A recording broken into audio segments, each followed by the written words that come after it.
Hello guys, welcome back once again to my YouTube channel concept study. So भाई स्वागत है आप सभी का वैसे एक बार मेरे यूट्यूब चैनल कंसेप्ट स्टडी में। सो भाई CGL 2024 का जो डे 1 का एग्ज़ाम है 18 तारीख को, ठीक है, मेंस का एग्ज़ाम वो आज सक्सेसफुली कंडक्ट हो चुका है। ठीक है, काफ़ी जगह काफ़ी सारी दिक्कतें आई हैं, काफ़ी सारे सेंटर्स में बिहार वगैरह मुजफ्फरपुर से काफ़ी सारी इन्फॉर्मेशन आई है कि वहाँ पर कुछ बच्चों के साथ पंगा हुआ है। ठीक है, और भी काफ़ी जगह ग्लिचेस हुए हैं, ठीक है, बच्चों के एग्ज़ाम्स में। तो भाई वो सीधी सी बात है, TCS टेक्निकल एग्ज़ाम करा दिए तो थोड़ा बहुत तो देखो चलता ही है। ठीक है, और आप ये सभी देख ही रहे हैं कि ये सब चीज़ें होती हैं और ये सब चलता ही रहता है। ठीक है, SSC जैसे एग्ज़ाम में ये सब होता ही रहेगा। उतना फेयरली फ़िलहाल SSC एग्ज़ाम कंडक्ट नहीं करा रहा है। ठीक है, लेकिन भाई देखो मैं तो यही बोलता हूँ कि अपना बेस्ट करके चलो आप हमेशा। ठीक है, तो ये सब चीज़ें तो एक्सेप्शंस होते ही हैं, ये तो कभी कुछ भी हो सकता है। ठीक है, बाकी बात करते हैं डे 1 का एग्ज़ाम हमारा कैसा रहा। ठीक है, उससे रिलेटेड और भी, और 2020 को जिन भी बच्चों का एग्ज़ाम है, ठीक है, उनके लिए इंपॉर्टेंट बातें जो भी हैं। सो बने रहें वीडियो में लास्ट तक। उससे पहले छोटी सी रिक्वेस्ट आप सभी से, सब्सक्राइब कर दो यार चैनल को। ठीक है, भाई का चैनल आप पे सब्सक्राइब करो, दोस्तों तक भी शेयर करो, जिससे कि इस तरह की लेटेस्ट नोटिफिकेशन उनके पास भी जल्द से जल्द पहुँच सके। सो आइए स्टार्ट करते हैं। सो भाई डे 1 का एग्ज़ाम कैसा रहा कुल मिला के। ठीक है, एक थोड़ा सा बात कर लें, इसको आप एनालिसिस नहीं बोलना। ठीक है, ये एनालिसिस नहीं है, सिर्फ मैं एक एग्ज़ाम के लेवल की बात अगर हम कर लें। ठीक है, सो ओवरऑल एग्ज़ाम का जो लेवल है भाई वो इजी टू मॉडरेट रहा है। ठीक है, अभी तक जितने बच्चों से हमें पता चला है तो एग्ज़ाम एज सच कुछ भी नया टफ नहीं आया है। ठीक है, बात कर लेते हैं हम पोर्शन वाइज। ठीक है, अगर हम मैथ्स की बात कर लें, सो मैथ्स में बच्चे बता रहे हैं कुछ भी कोई भी एक नया क्वेश्चन नहीं आया है। ठीक है, सभी वही प्रीवियस ईयर क्वेश्चन बेस। थोड़ा सा हर साल आप देखते ही हैं एक दो क्वेश्चन कैलकुलेटिव SSC रख ही देता है। ठीक है, बच्चों को वो थोड़ा सा बस एक वहाँ पे एग्जामिनर थोड़ी सी ट्रिक यूज़ करता है कि बच्चा उसके चक्कर में थोड़ा सा टाइम वेस्ट करे और उसमें उसके क्वेश्चन छूट जाएँ। ठीक है, सो कैलकुलेटिव क्वेश्चन रखने का मोटो सिर्फ यही होता है, बाकी सारे वही। ठीक है, दो दो तीन तीन क्वेश्चन हर टॉपिक से। मैं टॉपिक डिस्क्लोज नहीं करूँगा और बच्चों ने भी हालांकि उतने ओपन तरीके से टॉपिक डिस्क्लोज नहीं किया। फिर भी एक बता देता हूँ, एक कॉन के अंदर स्फेयर इंसर्ट है। ठीक है, इसके बेसिस पे एक मेंसुरेशन 3D का क्वेश्चन आया है, जिसको बच्चे काफ़ी सारे बच्चे छोड़ के चले जाते हैं, लेकिन इससे भी क्वेश्चन पूछा गया है। ठीक है, सो देख लेना, एक बार गो थ्रू कर लेना। इस बार कॉन के अंदर अभी स्फेयर आया, नेक्स्ट टाइम 20 को हो सकता है, मे बी मोस्ट प्रोबेबली कॉन के अंदर वो स्फेयर आपको वो दे दे, क्यूब दे दे। ठीक है, सो थोड़ा सा देख लेना, एक बार गो थ्रू कर लेना। तो वही मैं बता रहा हूँ। और एवरेज अटैम्प्ट की अगर बात कर लें, सो 25 से 27 जो है एवरेज अटैम्प्ट रहा है बच्चों का मैथ्स के अंदर। ठीक है, नेक्स्ट बात कर लेते हैं अब हमारी रीजनिंग की। ठीक है, सो भाई रीजनिंग तो कुछ कुल मिला के कुछ भी रीजनिंग में नया नहीं मिला है, बस एक सीरीज़ का क्वेश्चन था जो थोड़ा सा ट्रिकी, उसको आप बोल सकते हैं। ठीक है, सीरीज़ का एक ट्रिकी थोड़ा सा क्वेश्चन आ गया था, तो अगर जिसको हिट हो जाता है तो भाई देखो सीरीज़ जिसको हिट हो गया एक बार ट्रिक तो उसके लिए तो इजी हो जाता है।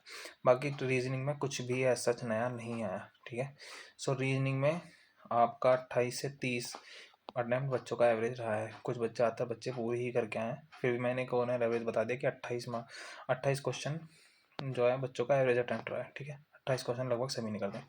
नेक्स्ट बात कर लेते हैं भाई इंग्लिश की।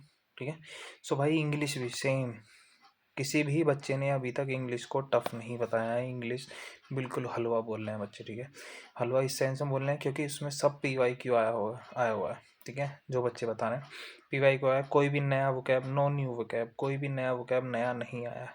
ठीक है, सब वही प्रीवियस ईयर बेस्ड, सो कोई भी नया वोकैब नहीं आया है। ठीक है, पैसेज भी इजी था जो बता रहे हैं। ठीक है, सो कुल मिला के इंग्लिश का भी एग्ज़ाम लेवल इजी। सो 42 से 42-43 अटैम्प्ट एवरेज रहा है सभी का। ठीक है, और नेक्स्ट बात करते हैं भाई GK GS का। सो भाई GK GS वही पुरानी कहानी। ठीक है, SSC हमेशा उल्टी सीधी चीज़ें ही पूछता है। ठीक है, सो ईयरली बेस्ड क्वेश्चन ज़्यादा पूछ रखा था। ठीक है, ईयर मेंशन करके, सो काफ़ी फोकस गया है ईयर्स पे, यानी कि वो बेसिकली स्टैटिक पार्ट करके कुछ चीज़ों को पूछ रहा है कि वो डिफाइंड चीज़ें जो डेट्स वगैरह से रिलेटेड, सो थोड़ा सा वो बच्चों को टफ पड़ जाता है। ठीक है, फिर भी देख के चल लेना, सारे मिशंस वगैरह जो भी कब लॉन्च हुए हैं ये सब चीज़ें हैं। ठीक है, जो 20 वाले बच्चे हैं उनके लिए मैं बात कर रहा हूँ। ठीक है, डेट्स और जितने भी सारे प्लानिंग्स हुई हैं प्रीवियस में, और जितने भी तुम्हारे एक्ट्स हुए हैं हिस्ट्री में, सभी की डेट्स थोड़ा सा गो थ्रू कर लेना जो याद रख सकते हो, फाइट्स वगैरह के। ठीक है, सो वो गो थ्रू कर लेना। बाकी करंट की बात करें तो 2023 के करंट क्वेश्चन पूछे गए हैं, 2023 के। ठीक है, अभी आप 2023-24 दोनों का पढ़ लेना, अगर आपके पास समय है तो पढ़ सकते हैं आप, ठीक है। सो ये हो गया भाई हमारा जीके जीएस का। जीके जीएस में वही भाई जो एवरेज अटेम्प्ट अभी तक 10 से 12 बस 10 से 12 क्वेश्चन ही बच्चों का एवरेज अटेम्प्ट रहा है जीके जीएस के अंदर, ठीक है। देखो भाई अगर टफ होगा तो चीज़ें सभी के लिए टफ होगी, ऐसा सच आपको किसी को भी पैनिक होने की ज़रूरत नहीं है, ठीक है। अगर चीज़ें टफ होगी तो वो सभी के लिए होगी। सो ये कुल मिला के हमारे पेपर 1 की बात हो गई, ठीक है। पेपर 1 में अभी इसमें थोड़ा सा कंप्यूटर पोर्शन में बोल रहे हैं भाई, कंप्यूटर पोर्शन बच्चे टफ बोल रहे हैं, लेकिन मैं एक चीज़ बता रहा हूँ, जब ये टफ वो बच्चे बोलते हैं भाई, देखो जब आप लास्ट टाइम पे ही बिल्कुल कंप्यूटर को हमेशा से ज़्यादातर बच्चे ध्यान देते हैं तो वो एट द एंड उनको टफ ही लगने वाली है भाई। इसीलिए बोलते हैं कि मैं और भी प्रीवियस वीडियो मैंने बोला है कि जब भी संडे आता है आप संडे में बस मॉक दीजिए अपना, और जो कंप्यूटर्स वगैरह इस तरह की जो एक्स्ट्रा चीज़ें होती है उन पर थोड़ा सा ध्यान दे दिए कीजिए, तो चीज़ें टफ नहीं लगेंगी, ठीक है। टफ की अगर ऐसी बात है, आपको बस 12 13 क्वेश्चन बिल्कुल एक्यूरेट करने हैं 20 में से, जो कि मेरे हिसाब से उतना टफ नहीं होता है, ठीक है। लेकिन अगर हाँ अगर आप सभी बोल रहे हैं कि टफ है, ठीक है, सो भाई वो सभी के लिए होने वाला है, ठीक है। सो उतना ही वो कट ऑफ भी थोड़ा सा उसका अलग से डिसाइड कर देंगे सीबीटी वाला, ठीक है। उसको थोड़ा सा कम कम ले जाएंगे अगर टफ है ही या रियल में, ठीक है। बाकी मेरे हिसाब से तो टफ नहीं होना चाहिए, ठीक है। कम ऐसी बेसिक ही चीज़ें पूछेगा मेरे हिसाब से, तो नया है सच कुछ ऐसा नया नहीं पूछेगा, आप लोगों को नया लगेगा क्योंकि वो आपने कभी पढ़ा नहीं है, ठीक है। बाकी टाइपिंग भाई, टाइपिंग की एक अलग से मैं बात कर लेता हूँ। टाइपिंग में थोड़ा सा चेंज एसएससी ने इस बार किया है कि उसने पैराग्राफ को लिमिटेड नहीं किया। पहले क्या किया था उसने की डिप्रेशंस को लिमिटेड कर दिया था उसमें, लेकिन इस बार की डिप्रेशंस लिमिटेड नहीं है, ठीक है। तो की डिप्रेशन में बच्चे बोल रहे हैं वो पैराग्राफ जो था थोड़ा चलता जा रहा था, वो ख़त्म नहीं था, मतलब शॉर्ट करते जा रहे थे उसको, नीचे स्लाइड करते जा रहे थे, वो पैराग्राफ ख़त्म नहीं होता। देखिए इसमें एक्चुअल में एट द लास्ट क्या होने वाला है, आपका जो एसएससी को इसमें सेलेक्ट करने का क्राइटेरिया वो 2000 की डिप्रेशन है अप्रोक्स, और 15 मिनट के। तो जो स्टार्टिंग के 2000 की डिप्रेशन है उसके अंदर आपके एरर काउंट की जाएंगे, ठीक है। जो आप स्टार्टिंग के 2000 की डिप्रेशन हैं आपके, ठीक है। सो उसमें आपके एरर उससे एक्स्ट्रा आप कर देते हैं कोई बच्चा, कोई इशू नहीं, लेकिन मेन चीज़ आपके स्टार्टिंग के 2000 उसमें आपका एरर काउंट किया जाएगा, ठीक है।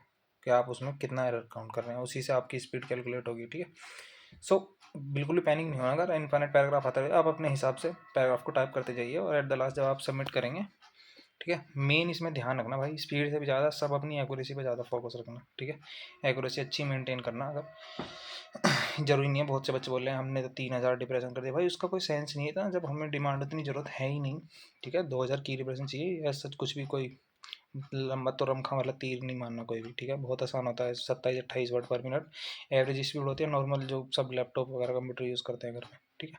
सो बिल्कुल पैनिक नहीं होना, इनफाइनाइट पैराग्राफ है, कुछ भी आता रहे, आपको सिर्फ अपना उतना ही काम करना है। लास्ट में अपने बस की स्ट्रोक्स चेक कर लेना आपके कितने आ रहे हैं, अगर 2000 से प्लस है तो कोई कोई इशू नहीं, कोई पैनिक नहीं होना, बस एक्यूरेसी अच्छी होनी चाहिए आपकी, ठीक है। सो ये बात हो गई भाई हमारी कुल मिला के डे 1 एग्ज़ाम की, और जो आने वाले जो बच्चे अब 20 तारीख को जिनका परसों का एग्ज़ाम है, ठीक है। सो बी अवेयर, हल्के में नहीं लेना है, फिर भी चीज़ें ईजी होती हैं हमें लगता है, ठीक है। बाद में जब आंसर की आती है भाई तो सबकी आंखें खुली हो जाती हैं, सबके होश उड़ जाते हैं। सो ईजी ऐसा कुछ नहीं होता, एग्ज़ाम हो रहा है अगर, ठीक है। सो कुछ तो एग्जामिनर कुछ तो सोच के पूछ ही रहा होगा चीज़ें, ठीक है। वही सबसे पहले फिर से बता देता हूँ, वही 300 प्लस का टारगेट भाई सभी का होना चाहिए, आप अगर किसी भी कैटेगरी को बिलोंग करते हो, चाहे पीओआर हो, चाहे ओबीसी हो, एससी हो, एसटी हो, कोई भी हो, ठीक है। ये सभी का मिनिमम टारगेट होना चाहिए, ठीक है। इतने मार्क्स तो आप सभी को लाने ही लाने हैं एक जॉब सिक्योर करने के लिए, ठीक है। बाकी कट ऑफ वगैरह की तो वीडियोस भाई एक बार एग्जाम होने दो और आंसर की आने दो, उसके बाद ही हमें थोड़ा प्रॉपर अंदाज़ा हो पाएगा, ठीक है। और अभी भी किसी भाई को डाउट कहीं रह जाता है तो आप मेरे से टेलीग्राम पे कांटेक्ट कर सकते हैं, ये रहा मेरा टेलीग्राम चैनल, ठीक है, कॉन्सेप्ट स्टडी। आप चाहे तो मुझे इंस्टाग्राम पे फॉलो कर सकते हैं, ठीक है। छोटी सी रिक्वेस्ट भाई आप सभी से, बस सब्सक्राइब कर देना चैनल को, भाई का चैनल आके सब्सक्राइब करो, दोस्तों तक भी शेयर करो जिससे कि लेटेस्ट नोटिफिकेशन उनके पास भी जल्द से जल्द पहुँच सके। सो मिलते हैं नेक्स्ट वीडियो में, till then take care, bye bye.